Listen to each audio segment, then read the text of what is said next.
Bonjour à toutes, je vous retrouve aujourd'hui pour vous parler d'un sujet d'actualité qui est le télétravail. Pour ma part, ça fait bientôt 7 ans que je travaille de la maison, mais pour bon nombre d'entre nous, c'est la première fois et je sais à quel point ça peut être très difficile, notamment à cause du manque de séparation entre la vie perso et la vie pro, du nombre de distractions qui est accru quand on est à la maison, surtout si on a nos enfants avec nous. J'ai fait moi aussi beaucoup d'erreurs au début et je me suis dit que c'était l'occasion idéale pour vous partager mon expérience. Je pense que beaucoup vont continuer à télétravailler malgré la levée du confinement, en tout cas pendant un certain temps. Il est aussi pas impossible qu'on soit reconfiné un peu plus tard si jamais les choses recommencent à mal tourner. Et peut-être aussi que pour bon nombre d'entreprises, le fait d'avoir été contraint de mettre ses employés en télétravail leur aura permis de se rendre compte que ça a aussi beaucoup d'avantages, que ce soit pour les employés que pour l'entreprise.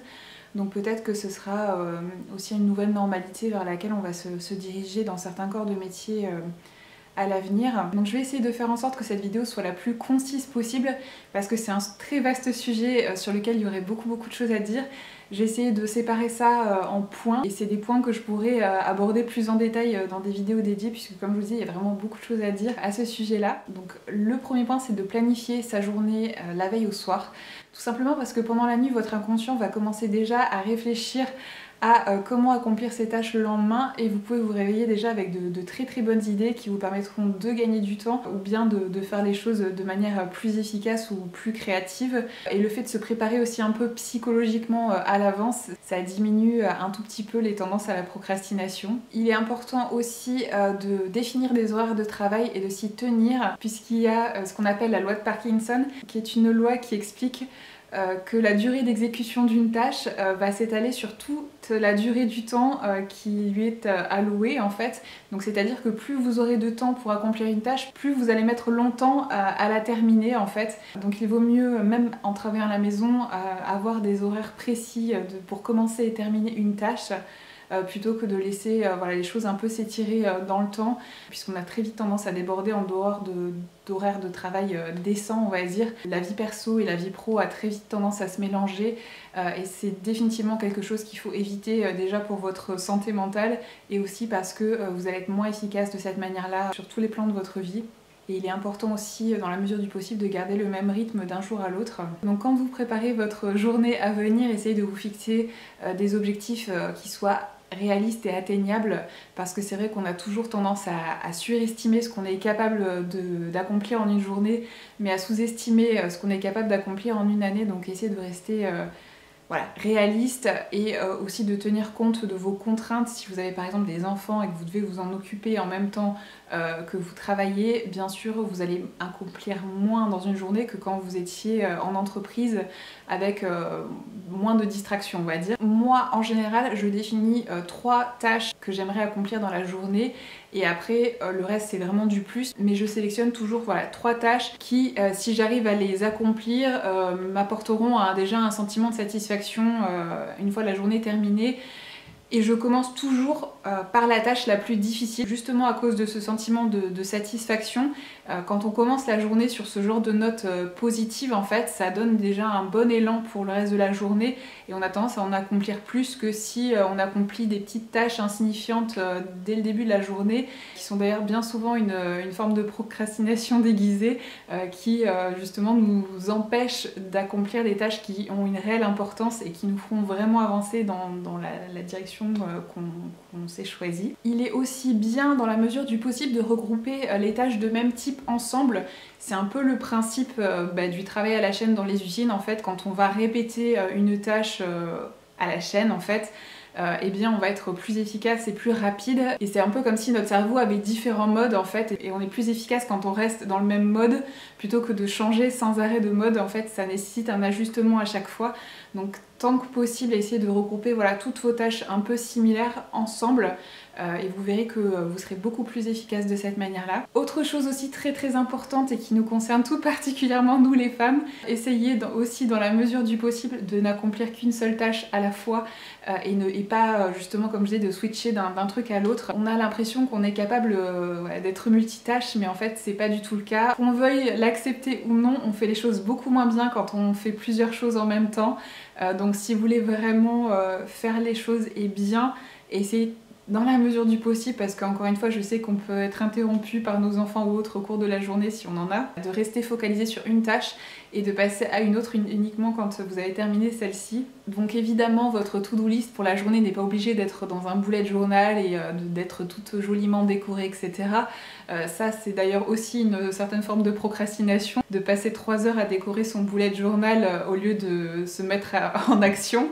Vous pouvez tout aussi bien juste prendre un simple bloc-notes ou bien utiliser un outil de prise de notes digital, que ce soit sur votre téléphone, votre ordinateur, votre iPad, peu importe. Moi j'utilise donc mon bullet journal. Vous verrez que mes pages pour ma semaine sont plutôt très simples. Et après pour ma journée, soit j'écris les choses à la main sur un bloc-notes en définissant mon top 3 comme je vous le disais, avec la tâche la plus difficile en premier, ou bien la plupart du temps j'utilise un outil de prise de notes digitale qui s'appelle Notion. Jusqu'alors j'utilisais OneNote, ce qui est une application Microsoft, mais j'ai très récemment changé pour Notion puisque c'est un outil qui est beaucoup plus, je trouve, complet et performant. J'utilise pas encore toute la puissance de cet outil, je découvre des nouvelles fonctions très régulièrement en ce moment. Mais peut-être que plus tard, quand je l'aurai bien maîtrisé, je vous montrerai comment je m'en sers parce que c'est vraiment un outil précieux qui m'aide beaucoup dans mon organisation. Donc une fois que vous avez déterminé vos 3 tâches principales pour la journée, il est bien de les découper en petites actions parce que par exemple, si sur ma to-do list je mets créer tel site internet, on va dire, ça me semble être bien sûr une tâche énorme et insurmontable quand je vois ma to-do list et ça peut me décourager. Alors que si je mets créer un mood board, la charte graphique, la palette de couleurs, créer un logo, etc. Si je découpe les choses les unes après les autres, il est beaucoup plus facile de s'y mettre et de voir par quelle action commencer et voir dans quel ordre aussi, et c'est beaucoup plus digeste on va dire de cette manière là. Donc il est important vraiment de découper chaque grosse action en petites actions voilà, qui ne semblent pas insurmontables.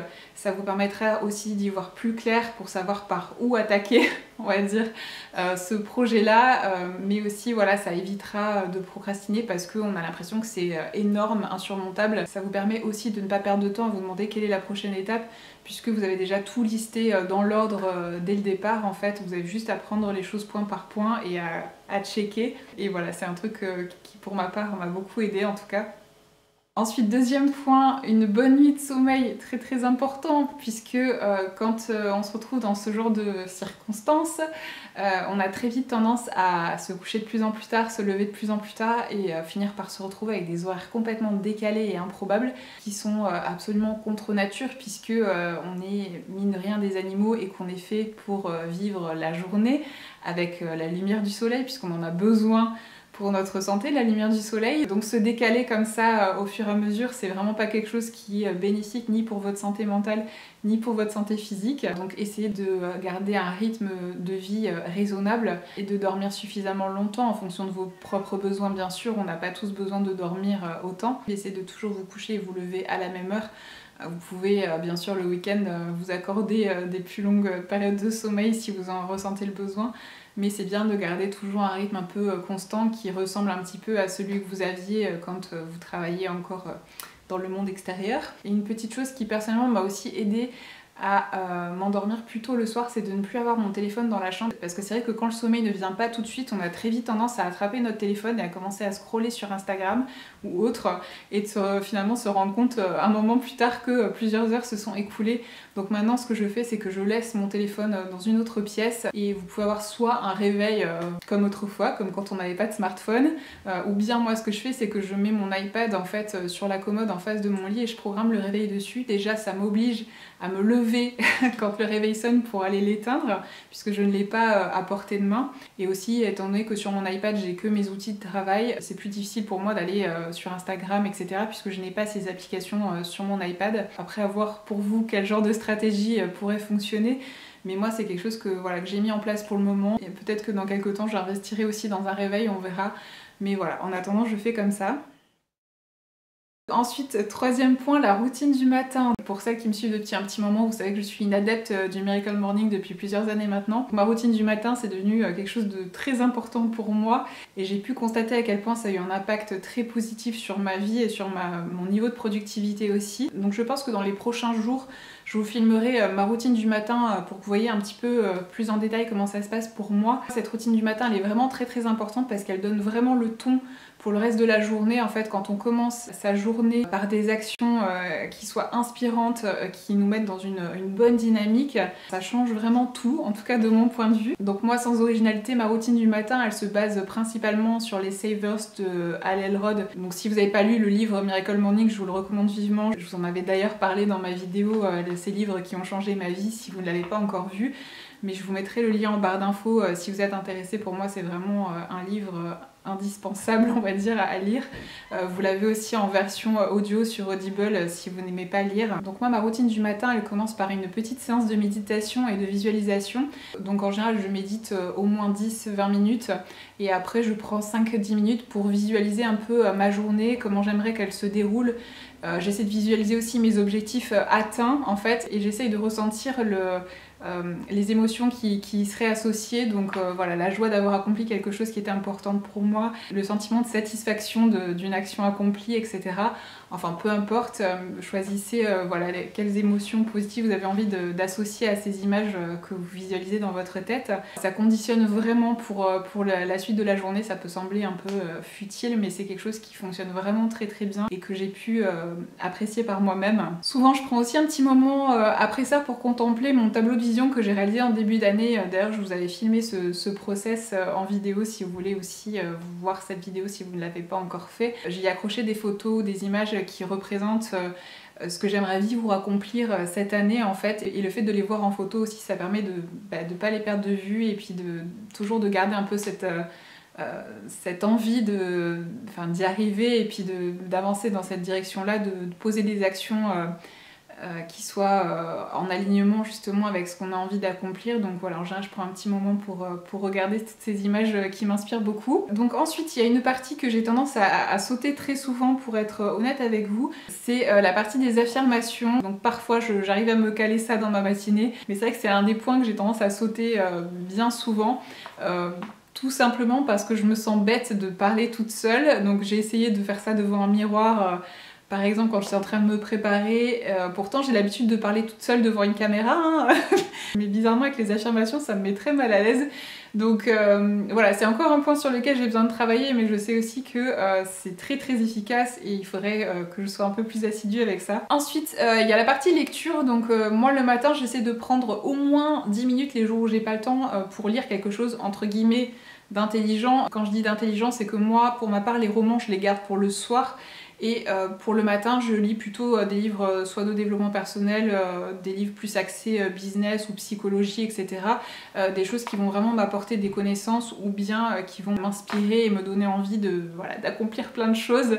Donc j'essaie de garder ces choses un peu stimulantes intellectuellement, on va dire, pour le matin et réserver les choses qui m'aident justement à débrancher un peu le cerveau et à m'évader pour le soir pour faciliter mon endormissement. Ensuite, comme vous l'avez vu dans le premier point, je prends un petit moment aussi pour faire le point sur ce qui est prévu pour ma journée. J'écris éventuellement les nouvelles tâches qui sont arrivées depuis la veille au soir, ce qui peut arriver parfois. Donc je prends un petit moment pour revoir un petit peu ça. Si vous aimez ça, vous pouvez aussi prendre ce petit moment pour écrire dans un journal, par exemple.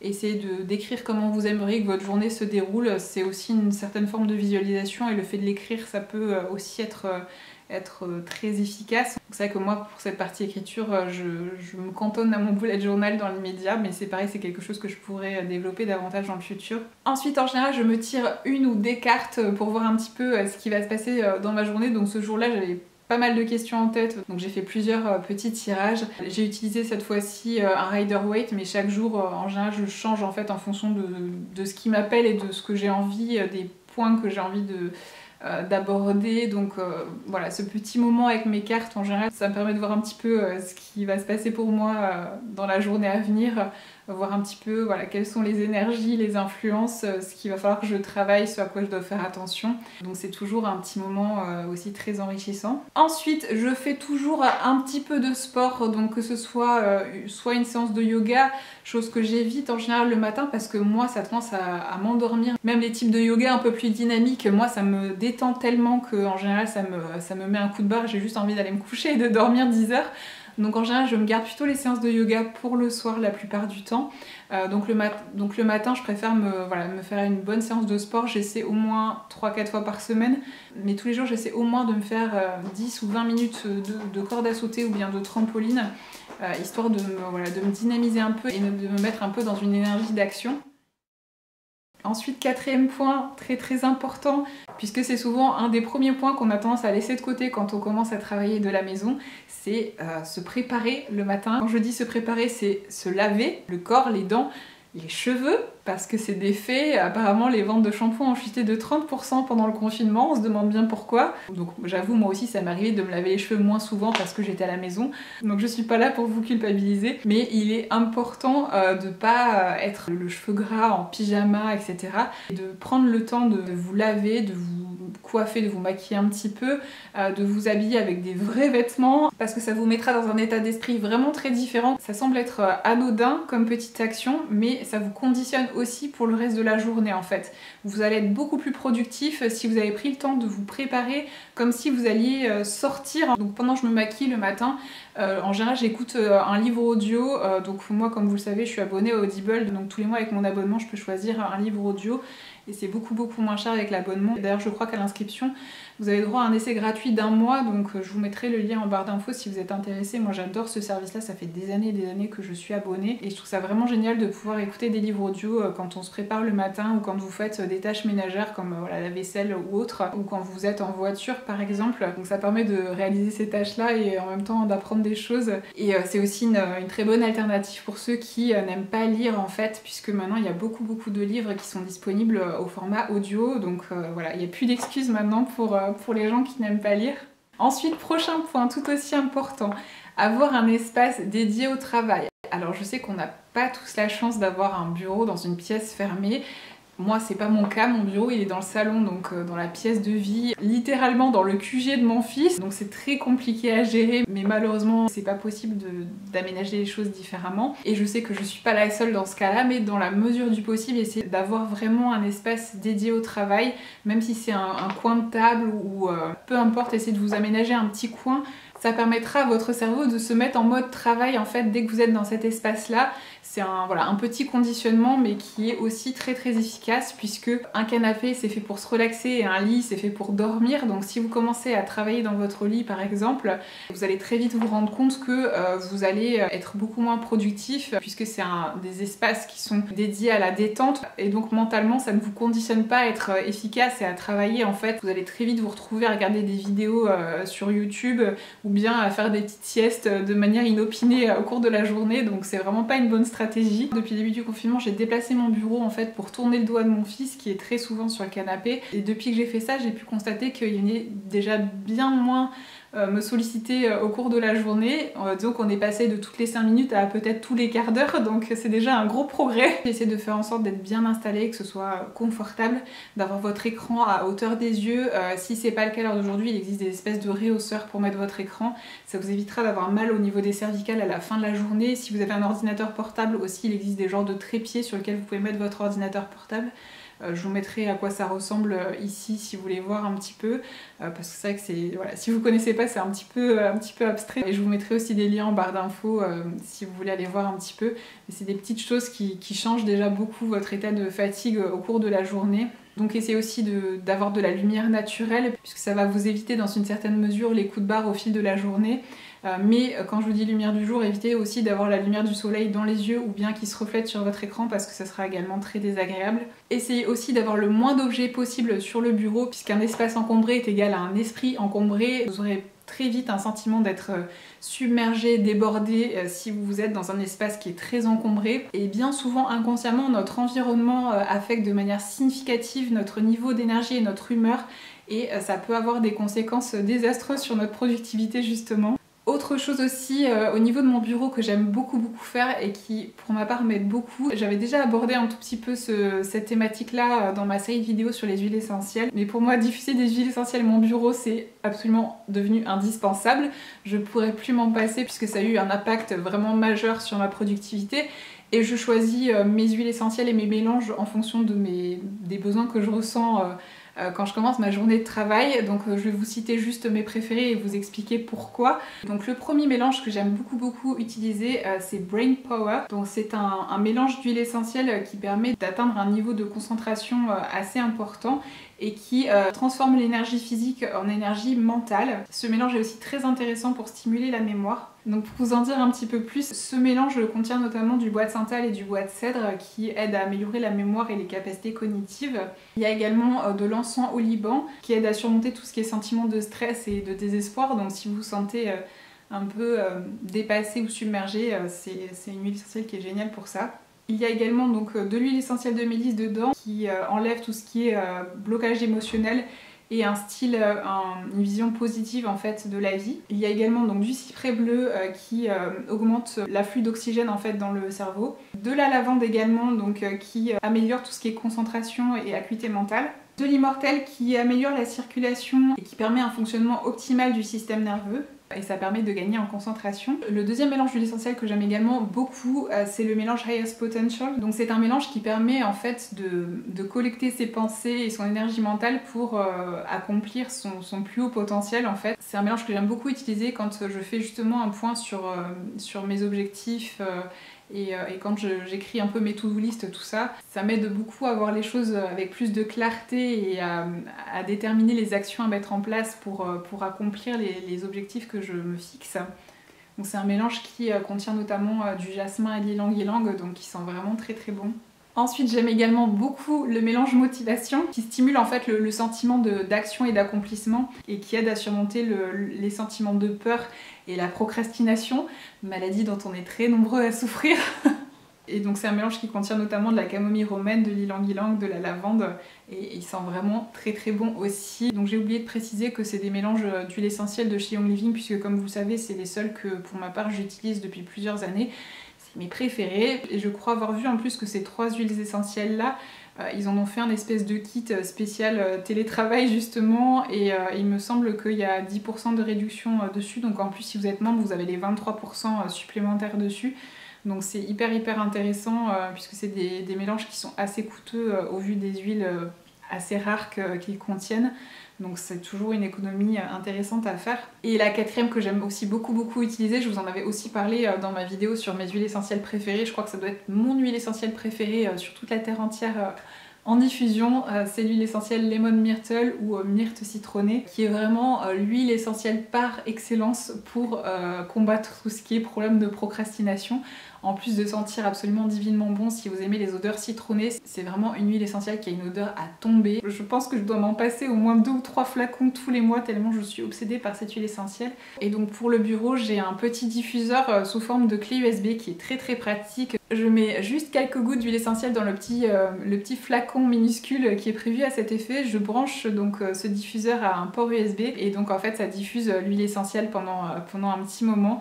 Et du coup voilà, je refais ça plusieurs fois au cours de la journée en fonction des besoins et c'est vraiment hyper pratique. Ça évite d'avoir un gros diffuseur encombrant sur son bureau. J'aime vraiment beaucoup ce petit diffuseur qui vient aussi évidemment de chez Young Living puisque vous l'aurez compris, je suis une fan et je dépense une fortune chez eux tous les mois depuis des années. Et dernière petite chose que vous pouvez également mettre en place pour votre espace de travail, c'est d'écouter une musique qui vous aide à vous concentrer. Donc une musique plutôt douce et sans parole. Donc vous avez notamment le site brain.fm qui propose ce genre de musique, ou bien vous avez des playlists aussi sur Spotify qui sont très bien comme Sunday Study, Quiet Moment ou Deep Focus. Je vous les mettrai aussi en lien en barre d'infos. Ce genre de petites choses, ça peut aussi aider à vous conditionner, à vous mettre au travail. Ensuite, point suivant, limiter les distractions. Alors là, c'est un des points cruciaux aussi. Donc le cerveau humain, en fait, est fait pour remarquer le moindre changement subtil dans son environnement. Donc c'est grâce à ça notamment qu'il a réussi à survivre aussi longtemps. Mais cette faculté, devenue maintenant presque inutile, nous rend aussi grandement distractibles, ce qui peut être très pénible quand on essaie justement de se concentrer sur ce qu'on est en train de faire. Le moindre petit bruit ou le moindre petite chose autour de nous, ça peut nous faire perdre complètement le fil de ce qu'on était en train de faire. Vous pouvez très bien être en train de travailler, être super productif, être super fier de vous et puis vous rendre compte 1 heure après que vous êtes en train de regarder des vidéos de chats sur YouTube et vous savez même pas ce qui s'est passé entre le moment où vous étiez en train de travailler et le moment où vous avez atterri sur YouTube. Donc dans la mesure du possible, essayez de limiter au maximum l'accès aux réseaux sociaux et aux news en fait, tout ce qui est site d'information et tout ça. Surtout en ce moment où c'est particulièrement anxiogène. Donc essayez de désactiver tout ce qui est notification. Essayez aussi d'avoir le bureau de votre ordinateur le moins encombré possible parce que c'est pareil, visuellement, le fait d'avoir plein de dossiers sur votre bureau, ça peut aussi vous impacter psychologiquement et vous amener à être distrait. Essayez aussi de ne pas avoir 50 onglets ouverts sur Google Chrome parce que pareil, vous étiez peut-être en train de faire des recherches pour votre travail sur Google et puis vous vous retrouvez à cliquer sur un onglet où vous avez votre panier Sephora qui était ouvert et vous vous retrouvez à remplir encore davantage ce panier. Donc voilà, essayez d'éviter d'avoir plein d'onglets ouverts sur votre navigateur parce que ça c'est vraiment c'est le piège quoi. Si c'est possible pour vous, en fonction de l'activité que vous exercez, essayez de désactiver carrément le wifi en fait. Ça vous empêchera justement d'être sollicité et de vous faire alpaguer par ce genre de distraction. Vous avez également des applications qui permettent de bloquer certains sites ou certaines applications. Vous avez notamment Freedom, OneFocus, Self Control, Focal Filter sur Windows. Voilà, vous en avez plein d'autres aussi sûrement. Là c'est vraiment juste pour vous en mentionner quelques-unes, mais ça peut être très pratique. Au moins ça vous empêche de fauter entre guillemets pendant votre journée de travail. Vous pouvez déterminer des horaires, les sites et les applications qui vous sont interdites pendant ces tranches horaires. Donc c'est plutôt pas mal pour s'auto-fliquer on va dire. Pour ce qui est email, SMS, messages sur le répondeur, etc., essayez de vous fixer des horaires pour les consulter parce que sinon on a très vite aussi tendance à aller regarder dès qu'on a une notification ce qu'on vient de recevoir. De mon point de vue, 2 voire 3 fois par jour maximum, c'est largement suffisant. Bon après voilà, encore une fois c'est à réévaluer en fonction de votre activité professionnelle. Dans certaines activités c'est juste pas possible, mais voilà, pour la plupart des gens, 2 ou 3 fois par jour c'est largement suffisant. Donc essayez de vous fixer des règles, vous dire voilà, je regarde mes mails une fois le matin, une fois le midi et éventuellement une fois le soir, mais pas plus. Vous pouvez aussi vous créer des règles, par exemple pas de Facebook et Instagram quand je suis à mon bureau. Donc vous savez que si vous voulez aller regarder Instagram, vous allez devoir vous lever et sortir de la pièce pour aller ailleurs. Et bien souvent rien que le fait de devoir se lever pour faire quelque chose, ça va vous couper l'envie. Vous avez aussi très certainement sur votre téléphone un mode ne pas déranger qui fait que vous ne verrez pas les notifications. Vous avez aussi en tout cas sur l'iPhone, il y a une fonctionnalité qui permet de bloquer l'accès aux réseaux sociaux, soit au bout d'un certain nombre d'heures, soit à certains horaires. Donc c'est très pratique. Je vous encourage éventuellement à utiliser cette fonctionnalité. J'imagine que sur Android, il doit y avoir quelque chose d'équivalent aussi. Mais ce qui est encore mieux, c'est de ne pas avoir son téléphone à portée de main. Moi, j'essaie le plus souvent possible de le mettre carrément dans un tiroir, dans une autre pièce. Parce que même quand il n'y a pas de notification, quand il est sur le bureau, vous allez très vite avoir tendance à avoir le réflexe de le prendre en main et d'aller regarder ce qui se passe, que ce soit sur voilà, vos messages, les réseaux sociaux ou autres. C'est des comportements d'addicts qu'on a et qui sont très difficiles à contrer on va dire, donc le fait de l'avoir loin des yeux et hors de portée dans une autre pièce, ça aide justement à pas se laisser distraire avec ce genre d'outils. Ce qui est intéressant aussi, si vous êtes du genre à avoir tout le temps plein de pensées qui vous viennent, des pensées de choses à faire ou autres, c'est d'avoir soit un journal de distraction ou bien de prendre juste un simple bloc-notes et de noter les choses qui vous viennent pour pas que ça continue à vous polluer l'esprit en fait. Vous savez que c'est sur papier donc vous pouvez les oublier et les mettre de côté jusqu'à ce que le moment soit venu pour agir par rapport à ces tâches-là. Mais voilà, ça permet aussi de se libérer l'esprit et de pas avoir ces choses qui tournent en boucle dans notre tête pendant qu'on est en train de travailler. Essayez de vous rendre le moins accessible possible, que ce soit aux distractions virtuelles ou bien physiques. Donc un truc que moi j'adore par-dessus tout, c'est que j'ai un casque avec réduction de bruit en fait, donc ça me met vraiment dans une bulle. Ça m'isole complètement d'un point de vue sonore en fait, ce qui est très utile pour moi puisque comme je vous disais, je suis dans la même pièce que mon fils la plupart du temps. Et c'est vrai qu'en ce moment il regarde pas mal de dessins animés pour s'occuper la journée. Donc en plus j'ai la télé en fond et moi au moindre bruit je n'arrive plus à me concentrer en fait. Donc ce casque à réduction de bruit c'est vraiment c'est une bénédiction pour moi vraiment. Je ne pourrais plus vivre sans. Et ça envoie aussi un message aux personnes qui vivent avec vous que vous n'avez pas envie d'être dérangé.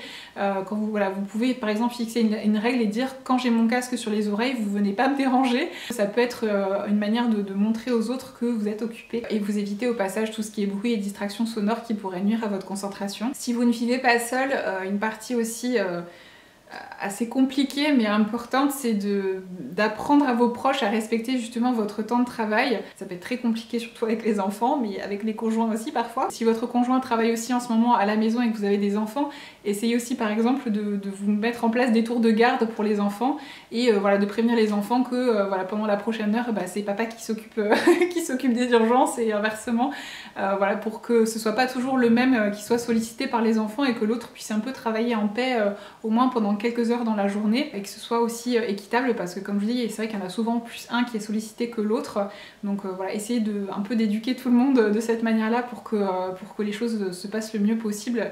Autre outil que j'utilise depuis de nombreuses années et qui est devenu absolument essentiel pour moi, c'est la technique du Pomodoro. Donc en fait, l'être humain a des facultés de concentration qui sont plutôt limitées, donc ça varie un petit peu d'une personne à l'autre, mais voilà, en règle générale, on n'arrive pas à se concentrer sur une longue période en fait.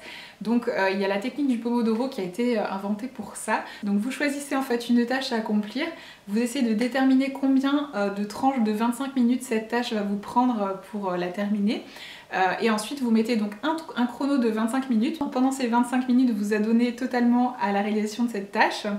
Une fois que le chrono sonne, vous prenez une petite pause de 5 minutes, donc vous essayez de vous lever, de vous étirer, de faire ce que vous voulez, mais voilà, essayez de sortir de ce que vous étiez en train de faire. Et vous remettez ensuite un autre chrono de 25 minutes. Donc ces séquences de 25 minutes s'appellent des pomodori, et donc au bout de 4 pomodori, vous pouvez prendre une pause plus longue de 15-20 minutes, voilà, en fonction de vos besoins. Et cette technique-là est vraiment très très efficace. Donc la technique du Pomodoro, c'est par tranche de 25 minutes, mais il y a d'autres études qui ont été faites qui indiquent qu'en moyenne, un être humain est capable de se concentrer pendant 52 minutes et que la durée d'une pause la plus efficace c'est 17 minutes, donc c'est très précis. Donc soit vous pouvez partir sur les 25 minutes et vous y tenir comme moi je l'ai fait, ou bien si vous voyez que vous pouvez pousser un petit peu plus et rallonger ces périodes-là, vous pouvez tout aussi bien adapter ces techniques en fonction de vos propres capacités de concentration.